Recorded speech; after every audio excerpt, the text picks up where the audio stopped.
तो last class क्या सीखे थे?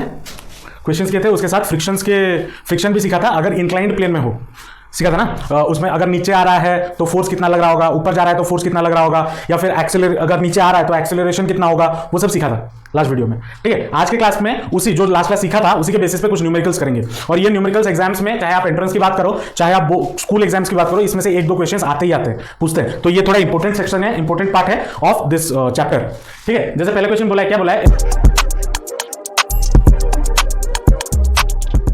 A box of mass 4 kg is placed on a wooden plank of length 1.5 meter which is lying on the ground. ठीक है, the plank is lifted from one end along its length so that it becomes inclined. चलो इसको मैं दिखाता हूं तुम लोगों को। डंडा कहां गया वो? हाँ,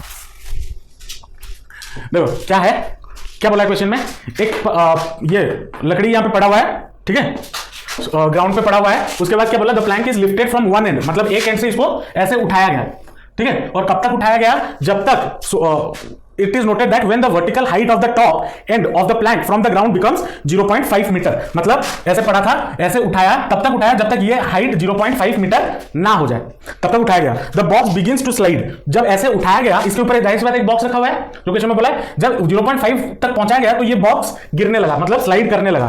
तो find the coefficient of friction between the box and the plank, ये पूछा है। ठीक है, अब अगर इसका मैं डायग्राम बनाऊं तो कैसे बनेगा? अगर कुछ ऐसा बनेगा, कुछ ऐसा बनेगा। यहां पे हमारा क्या होगा? बॉक्स होगा, मान लो ये हमारा हो गया एंगल ऑफ इंक्लिनेशन, मान लो थीटा। ठीक है, अब इस पे क्या बोला? बॉक्स स्लाइड करने लगा। मतलब अगर मैं यहां पे, ये हो गया आपका क्या, mg, ये हो गया। अब इसको अगर कंपोनेंट के फॉर्म में तोड़ूं तो ये बन जाएगा mg, ये हो गया थीटा, तो ये बन जाएगा mg cos थीटा, और ये बन जाएगा mg sin थीटा। ये बन जाएगा या नहीं बनेगा? और अगर स्लाइड करने लगा, इस तरफ स्लाइड करने लगा, स्लाइड इस तरफ ही करेगा ना, ऊपर तो नहीं जा रहा है। स्लाइड करने जब लगा तो बोला है कोएफिशिएंट ऑफ फ्रिक्शन, यहां पे F लग रहा होगा, या F फोर्स फ्रिक्शनल फोर्स लग रहा होगा F, और इसको बैलेंस करने के लिए एक R इधर होगा, होगा या नहीं होगा? अब क्वेश्चन में बोला है, अगर मैं इसको थोड़ा नामकरण कर दूं A, B and C, question में गिवन है AB इक्वल टू कितना, AC इक्वल टू आपको गिवन है 1.5 मीटर, क्योंकि यही वाला लकड़ी जब नीचे पड़ा हुआ था और ऊपर उठाया गया। क्वेश्चन वही बोला ना, a box of mass 4 kg is placed on a wooden plank of length 1.5 metre. तो ये वाला 1. प्लैंक तो ये वाला हुआ ना AC, तो AC आपका कितना गिवन है? 1.5 मीटर, और BC आपको गिवन है, बोला है यहां पे कहां तक उठाया गया? 0.5 मीटर तक। तो BC इक्वल टू 0.5 मीटर, ये गिवन है। और मास ऑफ द बॉक्स कितना गिवन है? M 4 kg। ये तीन चीजें गिवन है। और पूछा क्या है? पूछा है म्यू निकालने के लिए। क्या बोला है? म्यू निकालने के लिए। तो म्यू इज इक्वल टू, हमारे पास फॉर्मूला क्या है? F अपॉन R, ये फॉर्मूला होता है। अब F इक्वल टू हमारा कितना हो जाएगा? F is equal to mg sin theta होना चाहिए, रिजॉल्व करेंगे ना। तो F should be equal to mg sin theta divided by, और R किसके बराबर है डायग्राम से? mg cos theta. तो mg गेट्स कैंसिल, तो बचा कितना? sin theta by cos theta. तो tan theta which is equal to, tan theta का फॉर्मूला क्या होता है? BC अपॉन AB, हाँ BC upon AB perpendicular upon base, या base upon perpendicular, perpendicular upon base. तो BC अपॉन AB ये हो गया। अब BC का वैल्यू तो हमें पता है 0.5, AB का वैल्यू पता नहीं है, तो क्या कर सकते हैं? BC बाय AB को मैं क्या लिख सकता हूं? AB will be, Pythagoras theorem यहां पे डाल सकते हैं, राइट एंगल ट्रायंगल है। तो अगर पाइथागोरस थ्योरम डाले तो रूट ओवर ऑफ क्या हो जाएगा? AC का स्क्वायर माइनस BC का स्क्वायर। क्या मैं AB को ये लिख सकता हूं? लिख सकता हूं या नहीं लिख सकता हूं? अब वैल्यू सारा पता है। BC इक्वल कितना है? 0.5 divided by root over of AC कितना है? 1.5 का स्क्वायर माइनस BC कितना है? 0.5 का स्क्वायर। होगा या नहीं होगा? अब इसको सॉल्व करते हैं तो हमें क्या मिलेगा? कितना मिलेगा? 0.5 डिवाइडेड बाय 1.5 का 15 का रूट स्क्वायर कितना होता है? 625। 625 है 225? 15 का स्क्वायर 225, तो 2.25 माइनस 0.5 का स्क्वायर 0.25 का रूट ओवर, तो that will be equal to 0.5 by root 2। ये होगा, होगा। तो this will be equal to कितना? अगर रूट 2 मल्टीप्लाई कर दिए तो 0.5 रूट 2 बाय 2, या फिर अगर यहां से 5 हटा दिए, 0 हटा दिए, तो यहां पे आ जाएगा 10 1 2, तो 1 बाय 4 रूट 2 इतना होगा लगभग। अगर डेसिमल में निकालना है तो रूट 2 का वैल्यू डालो और निकाल लो, तो म्यू हमें कितना मिल गया, therefore mu is equal to √2/4। ये हमारा रिक्वायर्ड आंसर। समझे? इजी क्वेश्चन था, कोई ज़्यादा डिफिकल्ट नहीं है। समझ में आया? पक्का? लिख लो। नेक्स्ट क्वेश्चन में आते हैं। नेक्स्ट क्वेश्चन क्या बोला है, a mass of 200 kg is resting on a rough inclined plane of 30 degree. If the coefficient of friction is 1/√3, find the least and the greatest forces acting parallel to the plane to keep the mass in equilibrium. अब इस चीज को समझना क्या है, मान लो ये हमारा इंक्लाइंड प्लेन है, ये हो गया आपका थीटा मान लो, मतलब जो एंगल है, और यहां पे आपका क्या बॉक्स रह गया। अब इसको इक्विलिब्रियम में रखने के लिए दो केसेस हो सकता है। क्या केसेस? आइदर मैं इधर से फोर्स लगा के इसको रोक लूं, देख लो फिर लिख लेना। अगर मैं इसको इधर से फोर्स लगा के इसको रोक लूं, या फिर अगर ये नीचे, अगर क्या कंडीशन हो सकता है, अगर ये ब्लॉक नीचे जा रहा होगा, इसको रोकने के लिए मैं इधर से फोर्स लगाऊंगा, है ना। और दूसरा कंडीशन क्या हो सकता है, अगर ये इधर, अगर मैं इधर रखा, इधर आ ही नहीं रहा है, एक फोर्स मैं इधर भी लगा सकता हूं ताकि ये नीचे जाए। मतलब इक्विलिब्रियम में रहने के लिए दो कंडीशंस हो सकते हैं, एक तो मैं ऐसे फोर्स लगाऊं, दूसरा ऐसे फोर्स लगाऊं, दोनों डायरेक्शन में, है ना। तो दोनों डायरेक्शन में जब मैं फोर्सेस लगाऊंगा, एक लीस्ट होगा और एक ज्यादा फोर्स लगाना होगा, ठीक है ना। और वही चीज पूछा है, लीस्ट एंड ग्रेटेस्ट फोर्सेस। तो मैं दो डायग्राम अलग अलग से बनाता हूं।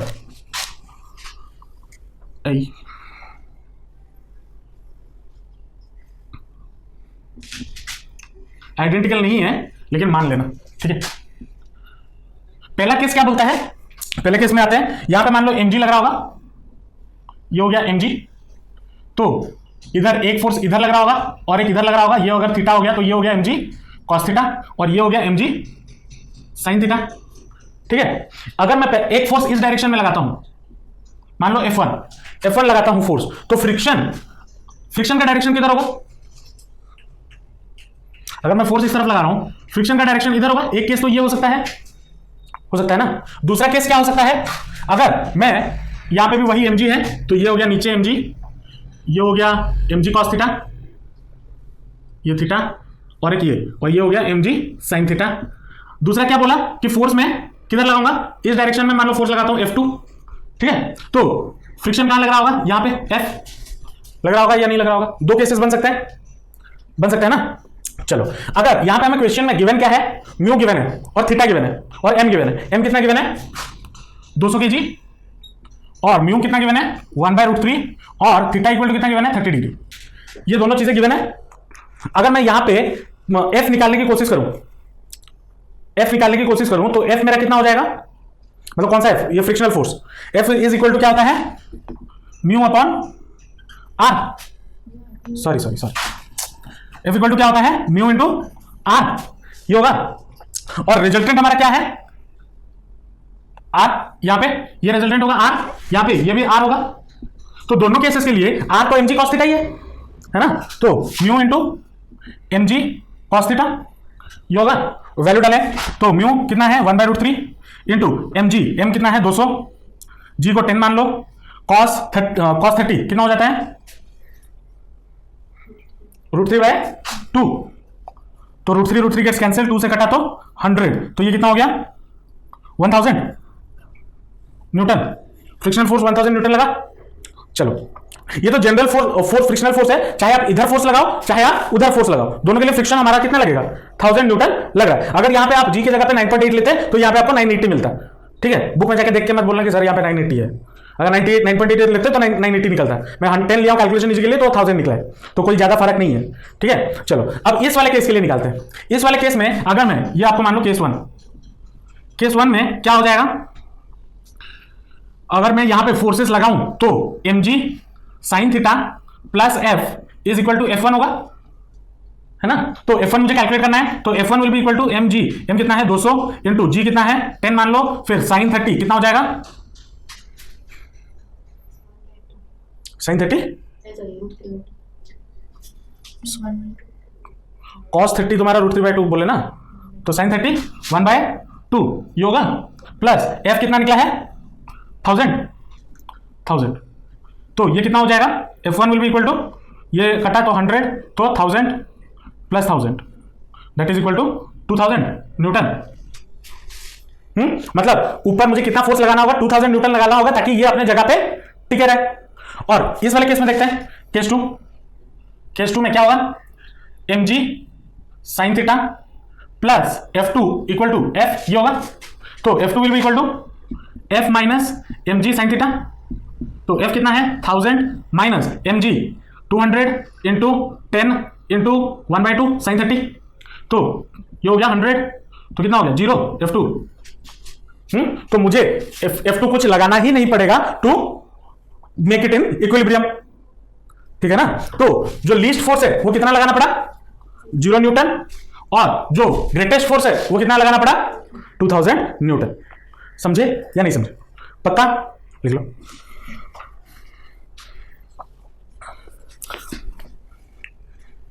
बहुत ही आसान है।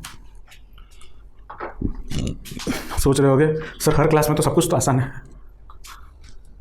अरे सच में सब कुछ आसान है। तुम्हारे सीनियर लोग, दोस्त लोग फालतू का हवा बना के रखे हुए हैं। क्या किया हम इसमें मुझे बताओ? बस कैलकुलेशन किया और जो लॉ पढ़े थे वही लगाए हैं। और क्या लगाए हैं? क्या बोला है? A block of metal of mass 50 gram when placed over a inclined plane at an angle of 15 degree slides down without any acceleration. मतलब क्या बोला है? अगर ये एक इंक्लाइंड है, प्लेन है, ये अगर 15 डिग्री है, तो जब मैं इसमें कोई भी बॉडी रखता हूं, कोई भी मतलब ये 50 ग्राम वाला बॉडी रखता हूं, ये नीचे चला जाता है, लेकिन उसमें एक्सेलरेशन नहीं होता। मतलब एक्सेलरेशन यहां पे क्या होता है 0 होता है। एक्सेलरेशन नहीं होता, वो आराम से चला जाता है, ठीक है। उसके बाद बोला if the inclination is increase by more 15 degree. अगर मैं इस इंक्लाइनेशन को और 15 डिग्री बढ़ा दूं, मतलब ये और 15 डिग्री, मतलब टोटल एंगल कितना हो गया 30 डिग्री, और 15 डिग्री बढ़ा दूं, what will be the acceleration, और तब मैं यहां पे रखूं तो एक्सेलरेशन कितना होगा। ये क्वेश्चन पूछा है, ठीक है। चलो, जब पहले 15 डिग्री पे था और ये आराम से स्लाइड डाउन कर जा रहा था विदाउट एनी एक्सेलरेशन, इसका मतलब क्या है? ये जो थीटा है या जो 15 डिग्री था that is equal to angle of repose. Angle of repose तो वही बोला है ना। एंगल ऑफ रिपोज क्या बोलता है कि जहां पे वो उसकी जगह पे ही रहे, नीचे ना आए, मतलब एक्सेलरेशन ना आए। तो मतलब एंगल ऑफ रिपोज हमारा कितना हो गया 15 डिग्री हो गया ना। तो एंगल ऑफ रिपोज कितना हो गया 15 डिग्री। और जब 15 डिग्री हो गया उस टाइम पे एक्सेलरेशन हमारा कितना था 0। और हमने ये भी पढ़ा है म्यू इज इक्वल टू क्या होता है। तो म्यू हमने क्या पढ़ा था और एक फॉर्मूला देखा था, mu is equal to tan of angle of repose, ये भी पढ़ा था। मतलब tan of 15 degree mu will be equal to, और tan 15 कितना होता है डेसिमल में अगर कैलकुलेट करने जाए, कैलकुलेटर लाओ।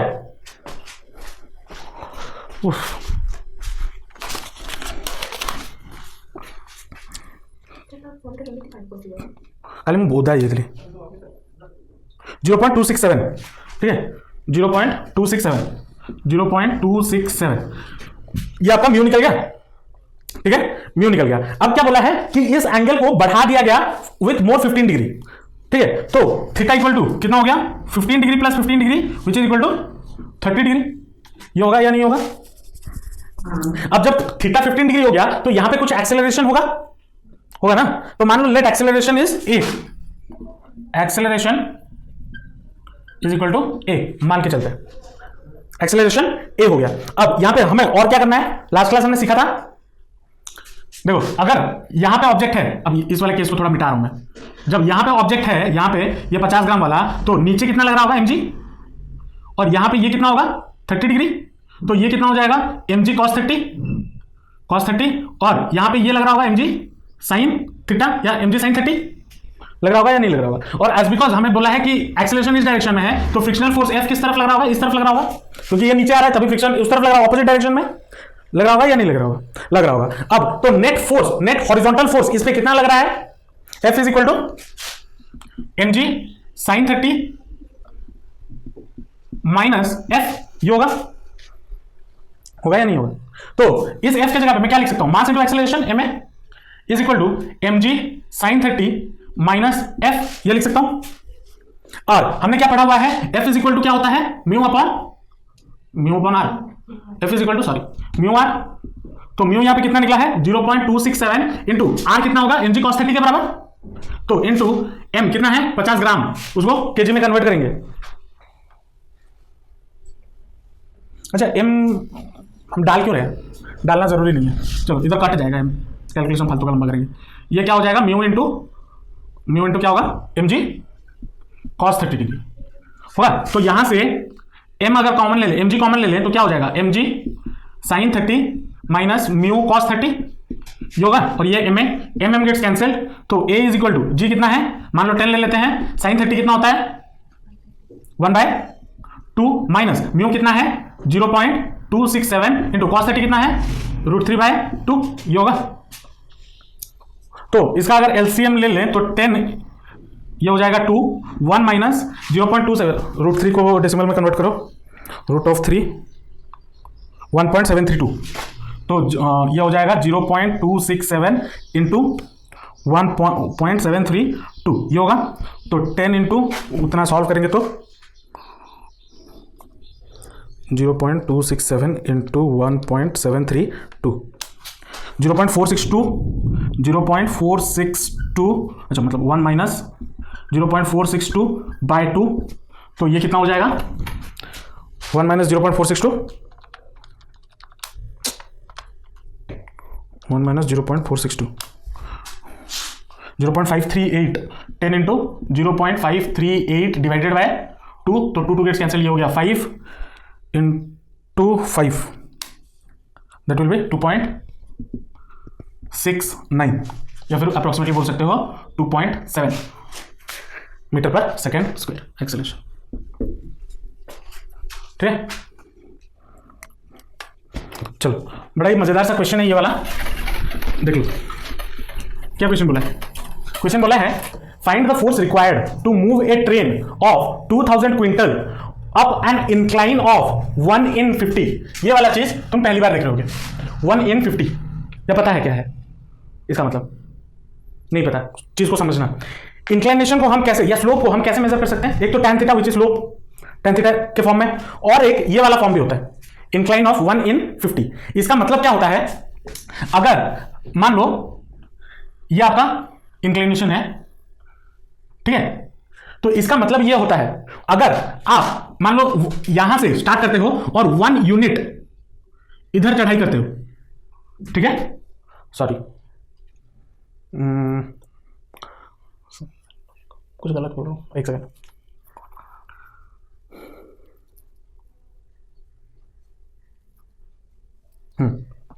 इसका मतलब यह है कि अगर आप यहां पे 50 यूनिट चल रहे हो कितना यूनिट चल रहे हो 50 यूनिट चल रहे हो तो इधर से आपका 1 यूनिट का हाइट इंक्रीज होता है ठीक है। इंक्लाइन ऑफ 1 in 50 का मतलब वही है अगर आप यहां पे 50 यूनिट चलते हो तो यहां पे आपका कितना इंक्रीज होता है 1 यूनिट का इंक्रीज होता है ठीक है समझे या नहीं समझे।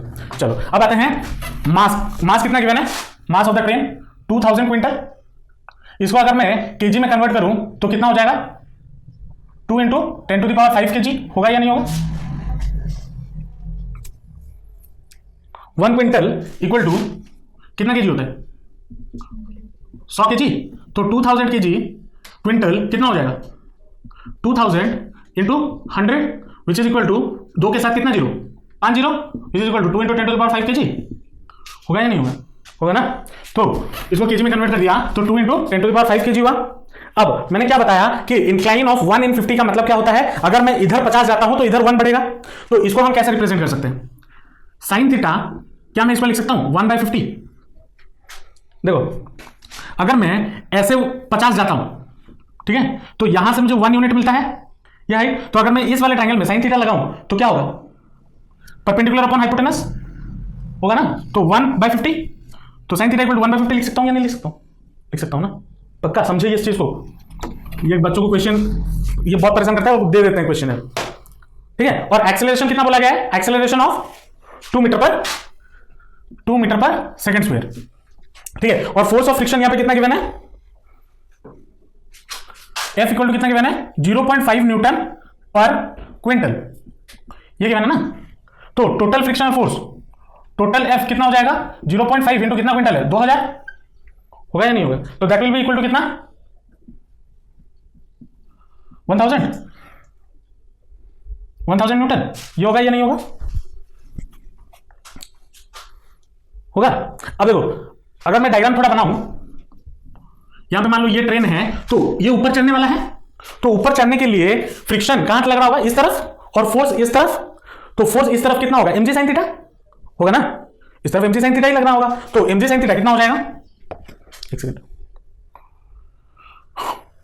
तो force for train to move on inclined plane कितना होगा mg sin थीटा हुआ।